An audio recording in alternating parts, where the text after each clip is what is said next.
भगवान कृष्णंकर जन्म महोत्सव तत्संगे संगे स्वामी लक्ष्मणानंद सरस्वती आज हूँ तिरोधान दिवस। तेणु यही एक महत्वपूर्ण दिवस आपण मैंने समवेत होती उत्सव को पालन करुँच ए अधमा को सुजोग देते किसी कथा उपस्थापन अधमा कर आपण मैंने तारी भीतर किसी शांति देवे कि शिखे आनंद पाए ए उद्देश्य अधमा ये आपण मैंने बसई से जाओ भारत स्वाधीन कथा तो कहले आमर पूज्य ममता भौणी बड़ सुंदर भाव में कहले आपण मैंने समस्ते जानते भारत किभली भाव में स्वाधीन है कौ मैंने ये बलिदान देते आपण मैंने समस्ते जानते वर्ष वर्ष धरी 79 वर्ष धरी आम स्वाधीनता दिवस को पालन कर अल्पे बहुते पिला माँ मान समस्त धारणा किंतु गोटे कथा केवल मुझे कहि वर्तमान 79 वर्ष धरी आम स्वाधीनता दिवस को पालन करुँच किंतु ए पर्यंत आम कहीं छाती में हाथ रखी कहीपर ना जे आम पूर्ण मात्रा स्वाधीन कहीं ना पूर्ण मात्रा आम स्वाधीन होती बोली कहीं कहीपर ना कारण वर्तमान समाज जो अवस्था जो भ्रष्टाचार जो पाप जो अनाचार अत्याचार चारिआडे खेली जाइए दिन बेले आमको भय लगुच रास्ता जावाई वर्तमान जो अवस्था है समाज ए सामाजिक दुरावस्था जे पर्यंत न सुधुरी जे पर्यंत आम मन भीतर भय न कटी से पर्यंत आम कहीपर ना आम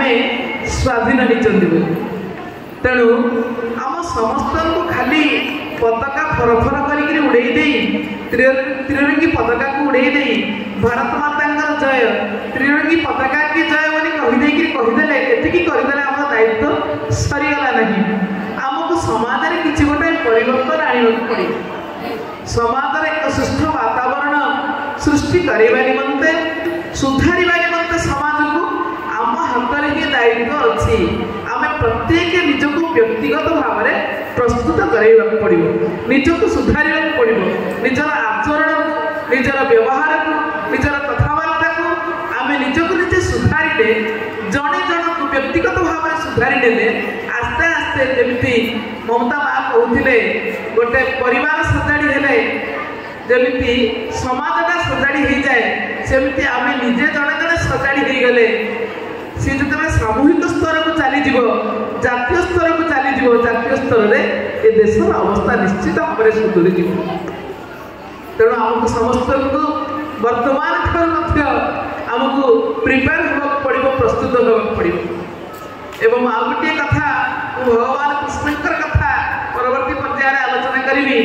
आज तिरोधान दिवस स्वामी लक्ष्मणानंद सरस्वती सी निज मृत्युवरण कले जो कथा कहते ममता माँ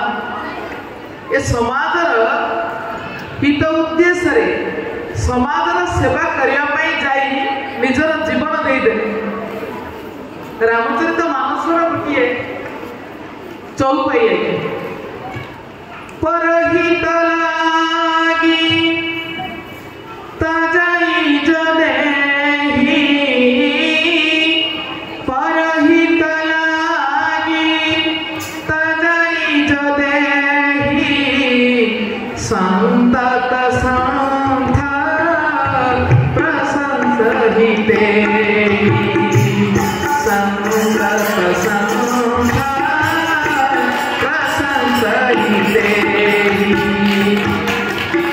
रामचरित मानसर एक उपादेय चौपाई आम शिखा बढ़िया चौपाई परहित लागी तजईत देही परर हित जगतर मंगल करने जगतर कल्याण करने आवश्यक पड़े जो मैंने जीवन दे दिखती से सन्थ मैंने प्रशंसा कर ये शरीरटी भगवान आमको जो देते ये शरीर आम निज नुहे ये शरीर भगवान आमको कौन देते न परोपकाराय भवन्ति नद्यः परोपकाराय फलन्ति वृक्षः परोपकाराय दोहन्ति गावः परोपकारार्थम इदं शरीरम। भगवान आमके शरीर कौन पे देइछन्ति ना परर उपकार करिया पई वृक्ष ता देहरे फल फळौछि निजे खाइ दोनि आज्ञा केते कष्ट सिए स्वीकार करूछि तथापि फल प्रदान से केबे मध्य कुंठा प्रकाश करू नाही। परर उपकार करिया पई गछ ता देहरे फल फळौछि नदी ता पक्षरे जल को प्रवाहित करूछि कोन पई ना ता दुई कूଳରେ थिबा जीव जगत को बंचै रखिबा निमंते परर उपकार करिया पई। गाय तार पन्हारे दुग्ध को संचय करके रखी कौन पाई निज पी दौनी एमती कि ता पाछुरी की मात्र पीबार सुयोग मिलु नहीं। केवल जीव जगत उपकार करबा निमंते गाय तार पन्हारे दुग्ध को संचय करके रखी सेमिति भगवान हमको ये जो दुर्लभ शरीर देइछन्ति कौन पे देइछन्ति परर उपकार करबा निमंते परोपकारार्थम इदं शरीरम। ए शरीरटी भगवान हमको देइछन्ति केवल परर कल्याण करबा निमंते परर साधन करबा निमंते।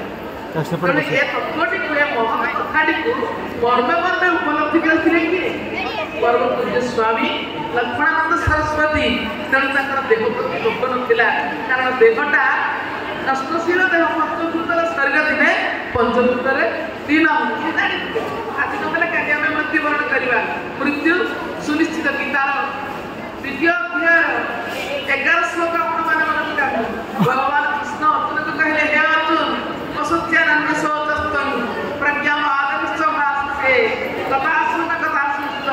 नाम सोचन्ति पंडितः। ए जीवासीबार लीला प्रति मुहूर्त रे चालीछि आमे जन्म होइचे माने निश्चित भाବରେ मृत्युवरण करबा मृत्यु सुनिश्चित आमे जीवा बोलिया पर अन्य नाम होउछि जीव। आमे जीवा दिने इह काम को छाड़ी परजगत को गति करबा बोली हमर अन्य नाम होउछि जीव। मृत्यु सुनिश्चित तेणु मृत्यु जदि सुनिश्चित आमे दिने जदि मरिबा ताहले कहीं भल काम न करी कहीं जगतर टी कल्याण न करी मरवा नहीं कहीं निज कथा आम चिंता जब करवा निरंतर स्वार्थवादी जब हो संकीर्ण चिंता भर बांधिक रहा ना जगतर कल्याण हम ना निजे टी शांति पाइबा ना भगवान आमको पाइबे आम शांतिमती पाइबार नहीं आज्ञा जो मैंने स्वार्थवादी हो जाती संकीर्ण चिंताधारा अधिकारी जो मैंने जाती से पाखे शांति रहे ना आनंद रहे ना। तेणु स्वामी परम पूज्य स्वामी लक्ष्मणानंद सरस्वती आज दिवस जगतर कल्याण करने उद्देश्य हित साधन करने उद्देश्य निजर शरीर को बलि देते निजर जीवन को बलि देते। तेणु आज यही दिन में पवित्र दिवस अंततः मन पकई आम जीवन को आम से भाव में त्यागपूत भाव में गढ़ाई चेष्टा करवा ताहले जीवन आमर धन्य हो। भगवान कृष्णकर कथा जदि आम तांकरी कथा आलोचना करवा सी आमको त्याग ही शिखे आपण मैंने जानते आज्ञा भगवान कृष्णकर दिव्य प्रगट महोत्सव आज दिन में सी प्रगट होते जन्म ही ना कौन सी माँ गर्भ एमती ना जे भगवान को गर्भ में धारण करी जन्म महाप्रभु आविर्भूत होते अवतार लेकिन आसते प्रगट होते आज दिन में आज दिन टी कौन थी 5200 वर्ष तलर कथा कहते माँ आज दिन टी कौन थी भाद्रव मास कृष्ण पक्ष अष्टमी तिथि आउ राशि नक्षत्र कौन थी जानते रोहिणी वृष नक्षत्र रे भगवान मध्यरात्रि रे अंधकार रात्रि रे वर्षण मुखर रात्रि रे परमात्मा भगवान अवतार लेकिन आसिले धरा पृष्ठ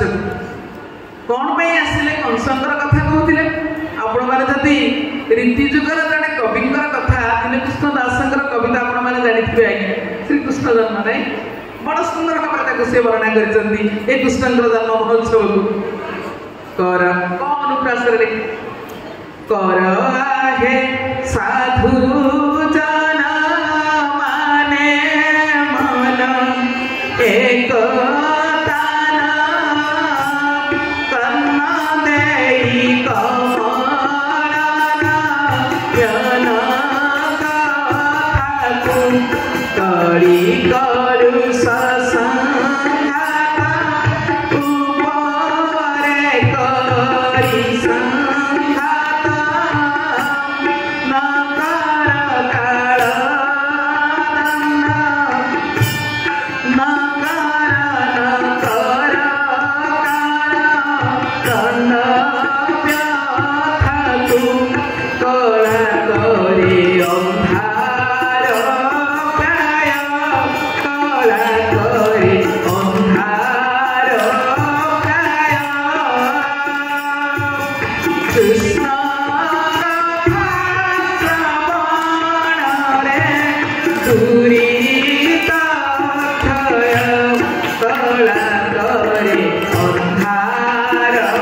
सुधीजन माने ज्ञानी लोक माने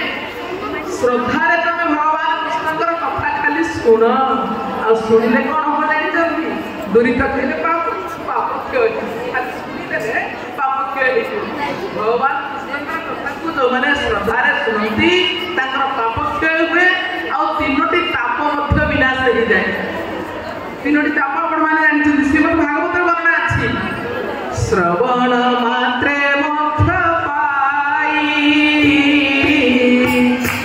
ताप मान क्षय जाई श्रवण मात्रे मोक्ष पाई ताप मान क्षय जाई जो माने श्रद्धारे भगवान कृष्णकर कथा को जो माने श्रद्धारे खाली सुनती आज्ञा आपण माने जानिछंती भगवान निकट को जीवा पई साधनार 9टा रास्ता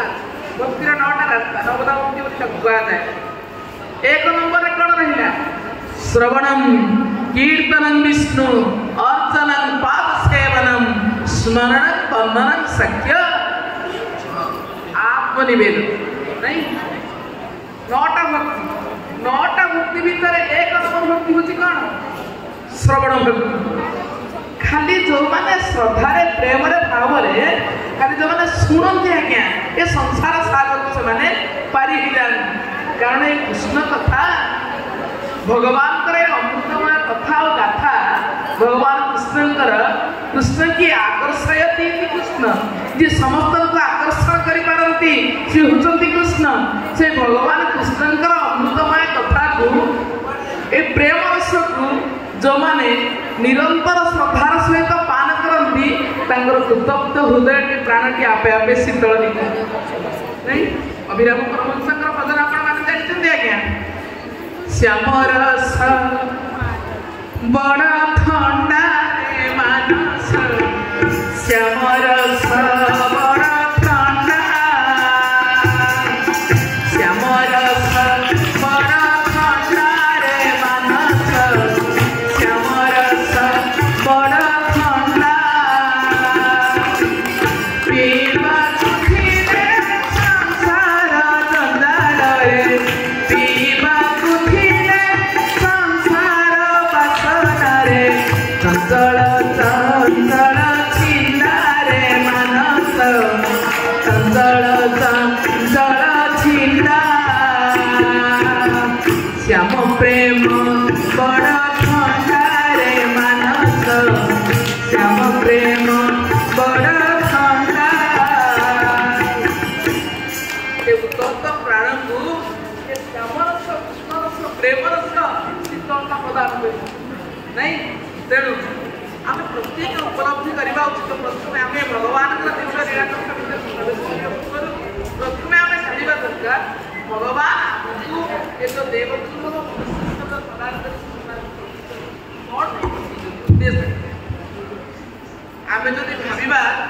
खाली खाई पी मौज मजलिस करी ए संसार को उपभोग करी मु संसार विदाय नहीं बहुत दुख करी भगवान के संसार को पट्टी ना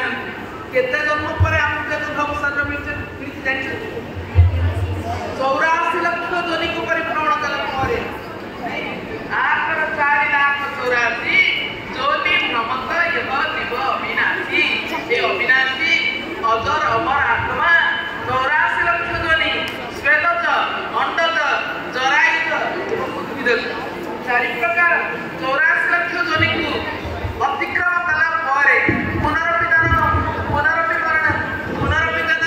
ଜଠରେ ଶୟନ ବାରମ୍ବାର ତାଙ୍କ ଭିତରେ ଚକ୍ରରେ ଘୂରିବା ପରେ ଭଗବାନ ଅନନ୍ତ କୃପା କରି ଆମକୁ ପ୍ରଥମେ ପ୍ରଶ୍ନ ପଚାରିଲେ, ଶବ୍ଦ ରଖିଲେ, ଶବ୍ଦ ଗୋଟେ ଦୁର୍ଲଭ ଶବ୍ଦ ଦେଖିଲେ କଲା ପରେ ମତେ ଭଲ ପାଇବୁ ତ, ମତେ ଭକ୍ତି କରିବୁ ତ। ଏ ଜୀବାତ୍ମା 84 ଲକ୍ଷ ଧ୍ୱନିରେ ଘୁରି ଘୁରି ଏମିତି କ୍ଲାନ୍ତି କରୁଥିଲା, ଜୟନ୍ତ ହେଇଯାଇଥିଲା। ଇଏ ଆତୁର ହେଇକି ଭଗବାନଙ୍କୁ ପ୍ରାର୍ଥନା କଲା, କହିଲା ପ୍ରଭୁ ଯୋଉ ଶରୀର ପାଇଲେ ମୁଁ ଶାନ୍ତି ପାଇବି,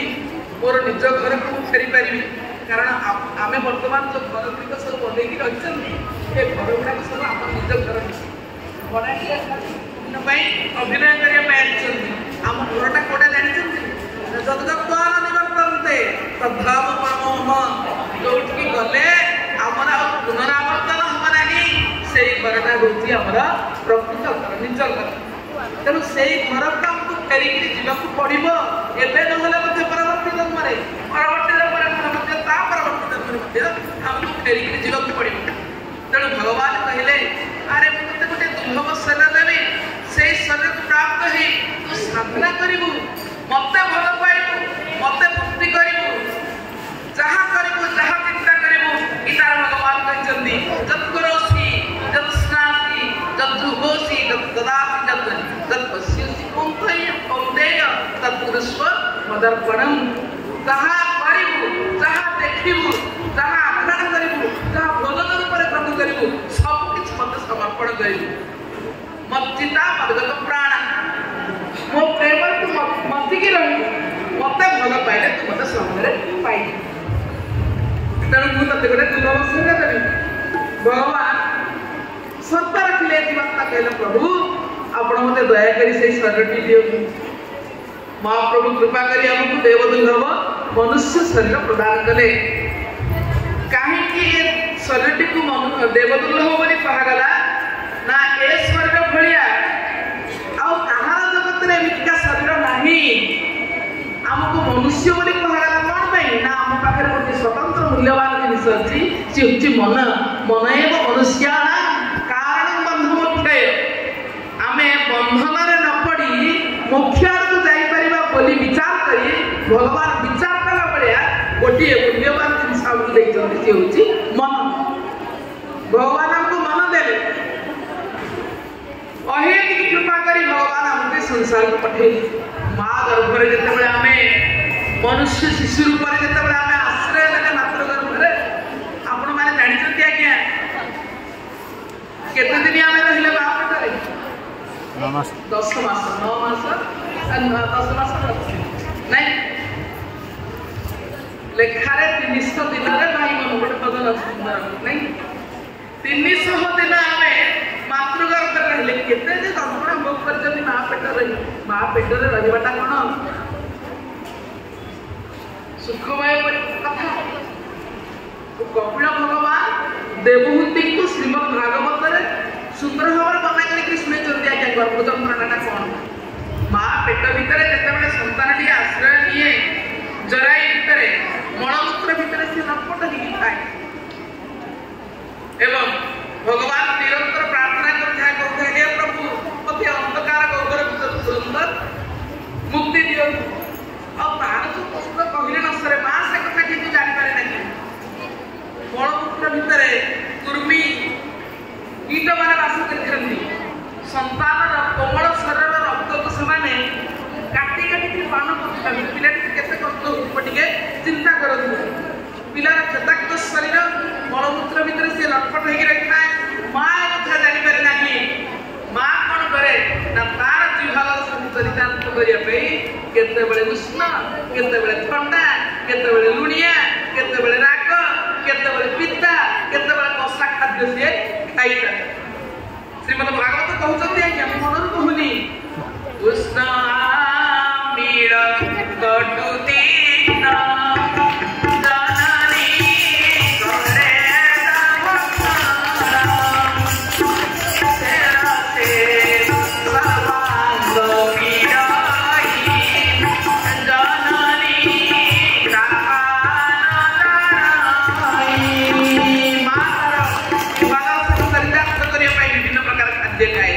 किंतु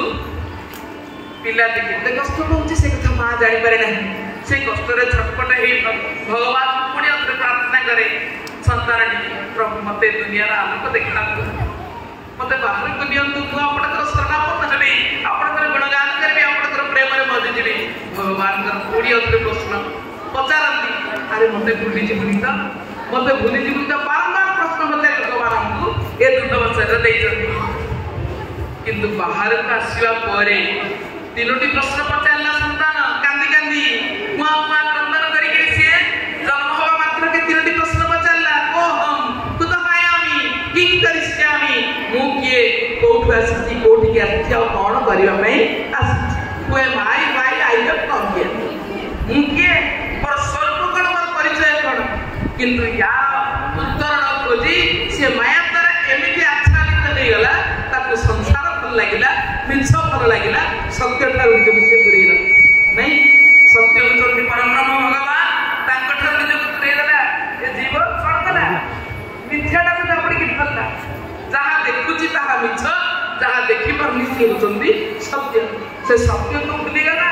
मिछटा को जाबडी करी ए संसार को उपभोग करी करी जते बेले पुणी अधरे मृत्युवरण कला भगवान को निश्चित भाव कैफियत मांगिबे बारंबार तक सदा करी करी शब्द रखी रखी तक संसार पटेले सिद्धावर प्रश्न पचारिबे ना अरे तो पाखरे एते शब्द रखी प्रतिज्ञा करी के जाई तू मते भूली गलु बड़े आगे नदी हमें भगवान को टिके भलो पाइना जो पिला माने मन रखो यदि भगवान टिके भलो पाइना छुआ ताहले तातरे भगवान को तुम देखै पाइबे सुंदर प्रदर्शन जाई लाज लागे हरी लाज लागे मते लाज लागे हरी लाज लागे लाज लागे हरी लाज लागे मते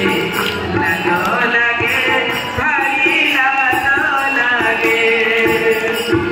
मोला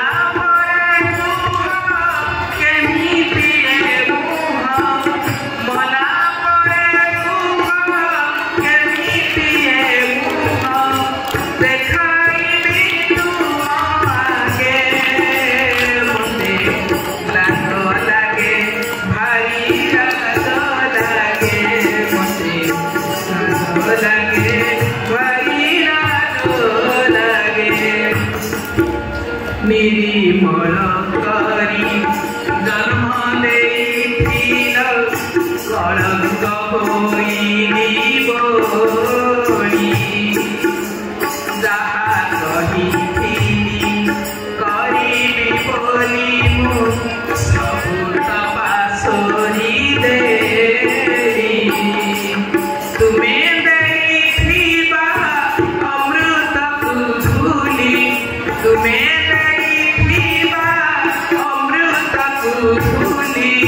बुली बुली विश्रमागे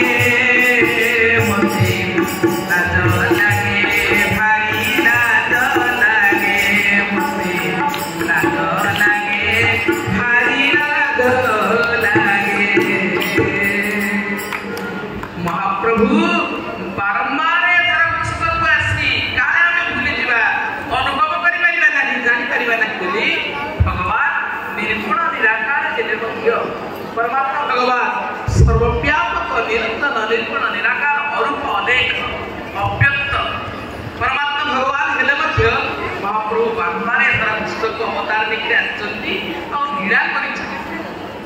और से लीला कथा को श्रवण करी करी हम मन भीतर ताकु प्रति भलो पाइबाटा प्रेम भावनाटा ताकु सगुण भगवान के प्रति हम मन भीतर प्रेम भावनाटा भलो पाइबा आसे भगवान सबले जदि निर्गुण निराकार होई रहते अवतार नहीं धर्म पुस्तक आसते नहीं भगवान यदि किसी लीला करते नहीं ताला आम मन भितर प्रेम भावना तो बोलता नहीं तेणु आम मन भर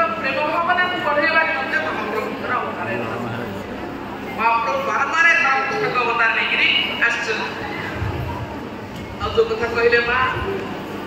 कौन पे भगवान आसंती परित्राणाय साधूनां विनाशाय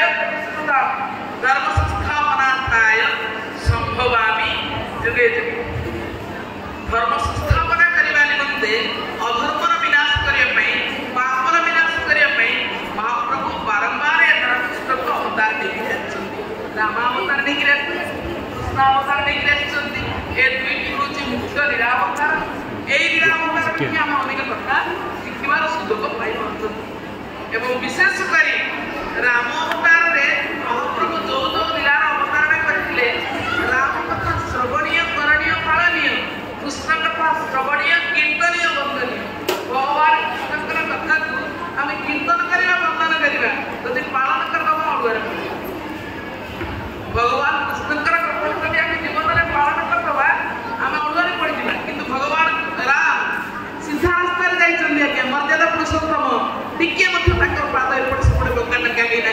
मर्यादा कलंक लगे ना तेणु भगवान रामकर कथा शुणा जीवन में पालन करवा अनुकरणीय अनुसरणीय किंतु भगवान कृष्ण कथा कीर्तन करवा वंदन करवा एवं महाप्रभु लीला करते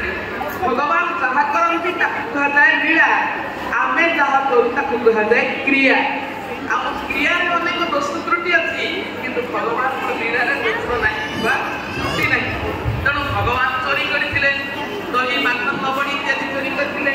लुचे लुचेक बाटी खाऊले नहीं भगवान लीला गुड़ी शुणी आम जब तर्क करवा आम निश्चित भाव में भगवान पड़ता तेणु भगवान जहाँ लीला भागवत माध्यम कहूँ कि विभिन्न ग्रंथ माध्यम कहूँ आपण मैंने श्रवण करने सुजोग पाँच कि पाठ करने सुजोग पाँच लीला श्रवण करने पर जो महत शिक्षा अच्छी से महत शिक्षा गुड़ी जीवन में जब आम ग्रहण कर जीवन आमर धन्य हो जीवन आमर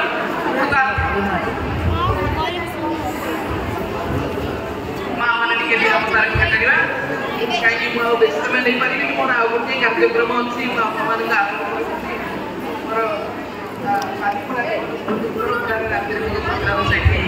पुणी अच्छी से जाओ महाप्रभु अवतार नहीं आसते धरा कृष्ण अवतार नहीं आसते केतबे आसले ना जेतबे आसुरिक शक्ति मुंड देखिला भगवान से समय अवतार नहीं धरा जो दिन कृष्ण दासकर कथा आपण मान कहली सी ही तार परवर्ती पर्याय जो पदवी गाई तार परवर्ती पर्याय लिखिछते आज्ञा कौन पकुड़े भारी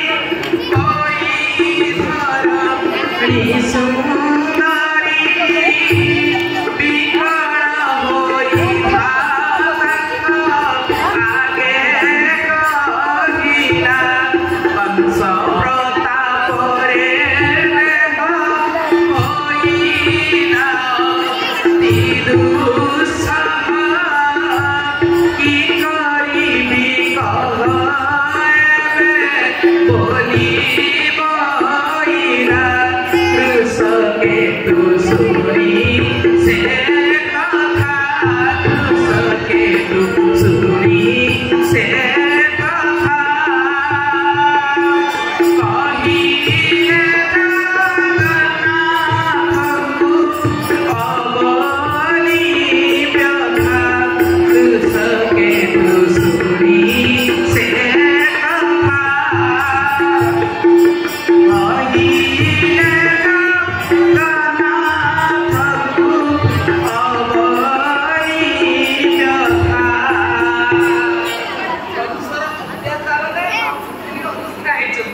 प्रताप रे भगवान माँ दुर्गा अंबिका आपण माने सब पूजा करते और अष्टमी करते महाप्रभु से करे अंधकार रात्रि अष्टमी से बसंतर रात्रि महाप्रभु गाने करे करबा महाप्रभु निकर भारा को टिके लाघव करबा अवतार लेके आसे अवतार लेके आसियो परे मां देवकींकर फल को छाड़ी परमात्मा भगवान कोठी गले नंद बाबा गले मां दशरथा करी कटु गले मां दशरथा को तंकर पानी दा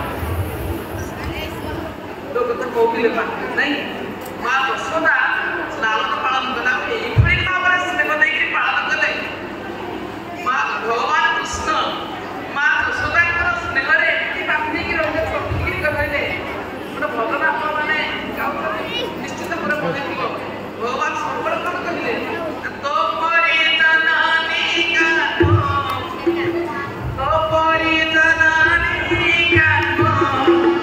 आ जुगे जुगे पाऊ दसमती जनानी गो मारो नाहिया दसमती जनानी गो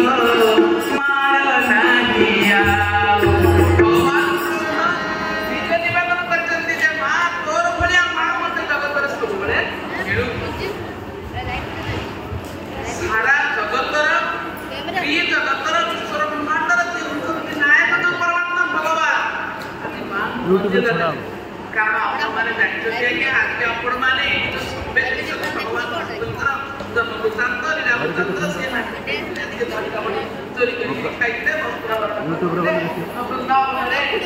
रासलीला करते तो बंधुलागिरी सामंत अनेक लीला महाप्रभु आपण माने अनेक असुर चिराग करले अकासुर कुमारते सकटासुर कुमारते पुरावर्त करते कळंबासुर कुमारते आपण समस्त वृत्तांत जाणते महाप्रभुकर जो मां आपण माने भगवान समेत आज आवे विशेष ब्रह्मदत्त के गला मां आपण माने मां भूमिका करे जानिबानी आमे कोन पे मां आ मां शब्दटी कोन मां के छडा की यूट्यूब रे जड़े महापुरुष कहले God could not be accepted therefore he made भगवान आ कोठी नांती भगवान का भीतर अछंती मां भीतर अछंती भगवान मां को भीतर अछंती तेनु जो माने पिला माने मने रखो जो माने मां बड़ हला पर केते कष्ट स्वीकार करके मां तो माने बड़ करछंती बड़ हला पर हाथ जते बेले मुंड को पाई जाउची जते बेले आमे रोजगार कुर्म हो जाउछंती मां त्याग मां स्नेह ताका में भूली जाई मां बेले बेले हम उतादर करछंती जदि उतादर करत थाते ताहले आदि भारत वर्षर विभिन्न स्थान रे वृद्धाश्रम तयारी नहीं वर्तमान एमिति वर्तमान समाज अवस्था हे गलानी जो संतान संपत्ति को सुंदर बड़ करथिबा एते कष्ट स्वीकार करी बाबा मां एते त्याग करी संतान बड़ करछंती सेही बाबा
ତାକୁ ଆମେ ସମସ୍ତେ ହୃଦୟଙ୍ଗମ କରିବା ଦରକାର।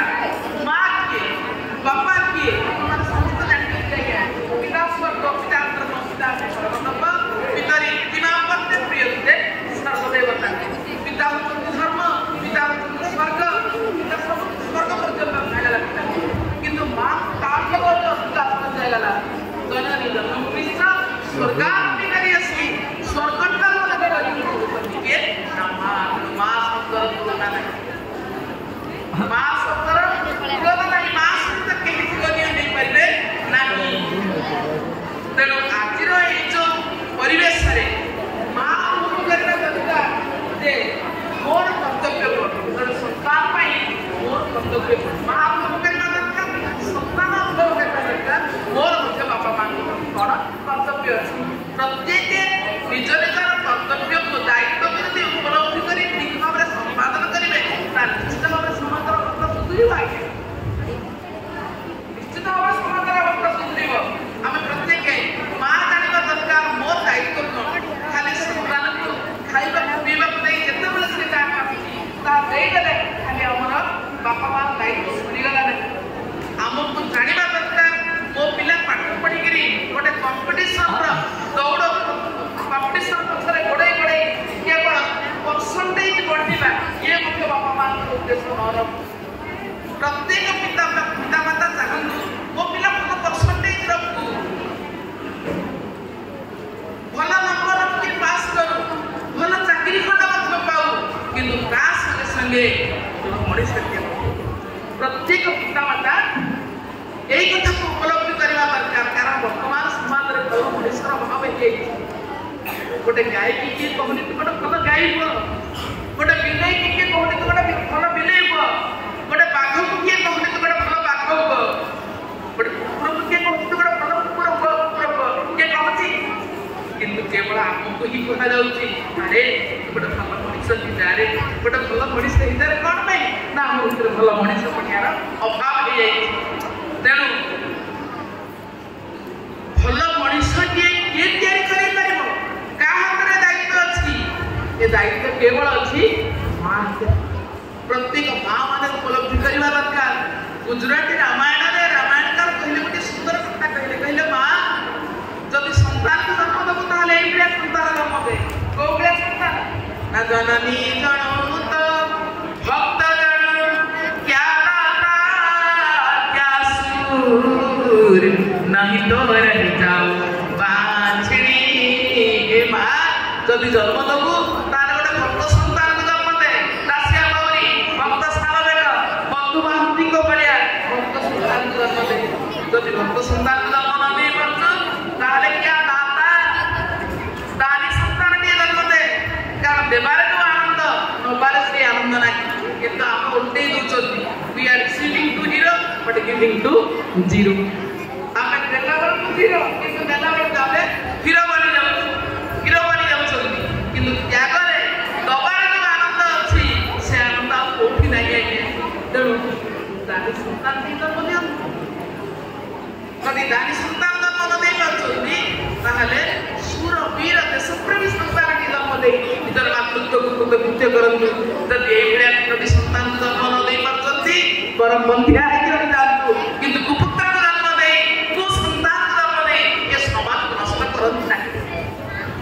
ତେଣୁ ପ୍ରତ୍ୟେକ ମା ଏବଂ ବାପାଙ୍କର ଦାୟିତ୍ୱ ରହିଛି ଆଜ୍ଞା ନିଜର ସନ୍ତାନକୁ ଆମେ କେମିତି ଗଢ଼ିବା। ମା ପେଟରୁ ହିଁ ଆମର ଦାୟିତ୍ୱ ଆରମ୍ଭ ହେଇଯାଉଛି, ଗର୍ଭରେ ଧାରଣ କରିବା ସମୟରେ ହିଁ ଆମର ଦାୟିତ୍ୱ ଆରମ୍ଭ ହେଇଯାଉଛି। ପ୍ରହ୍ଲାଦ ଏଡ ବଡ଼ ଭକ୍ତ ହେଲେ ହିରଣ୍ୟକଶିପୁଙ୍କର କେମିତି ଏଡ ବଡ଼ ଭକ୍ତ ହେଲେ ଆଜ୍ଞା? ମା ପେଟରେ ଥିବା ସମୟରୁ ହିଁ ସିଏ ଦେବର୍ଷି ନାରଦଙ୍କ ସହିତ ସତ୍ସଙ୍ଗ କରିବାର ସୁଯୋଗ ପ୍ରାପ୍ତ ହେଲେ। ତେଣୁ ନିଜ ପିଲାକୁ ମଝିରେ ମଝିରେ ପାଠ ପଢ଼ିବା ସଙ୍ଗେ ସଙ୍ଗେ କିଛି ଭଲ କଥା ଆପଣମାନେ ଗୋଟେ 6 ଶ୍ରେଣୀରେ ମଧ୍ୟ ଗୋଟେ ପାଠ ପଢ଼ାଥିଲା ଜୀବନ ବୋଧେ ନାହିଁ କଣ, ଜୀବନ ବୋଧେ ରମାଦେବୀଙ୍କର ଜୀବନ ଚରିତ୍ର ତାର ଶେଷ ପର୍ଯ୍ୟାୟରେ ଲେଖା ହେଇଛି ସୁନ୍ଦର ଭାବରେ ଯେ ମୋ ମା ରାତ୍ରିରେ ଶୋଇବା ସମୟରେ ରମାଦେବୀ ତାଙ୍କ ପୁଣି ହୁଏ କହୁଛନ୍ତି। ଆମକୁ ଏତେ ସୁନ୍ଦର ସୁନ୍ଦର କାହାଣୀ ମା ଆମର ଶୁଣାନ୍ତି, ଯୋଉ କାହାଣୀ ଗୁଡ଼ିକ ଆମ ଉପରେ ସୁନ୍ଦର ଭାବରେ ପ୍ରଭାବ ପକେଇଲା, ଯାହାଦ୍ୱାରା ଆମର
ଥିଲେ ସବୁ ଅଶାନ୍ତି ଆପଣମାନେ ସମସ୍ତେ ଜାଣିଛନ୍ତି ଏ କଥା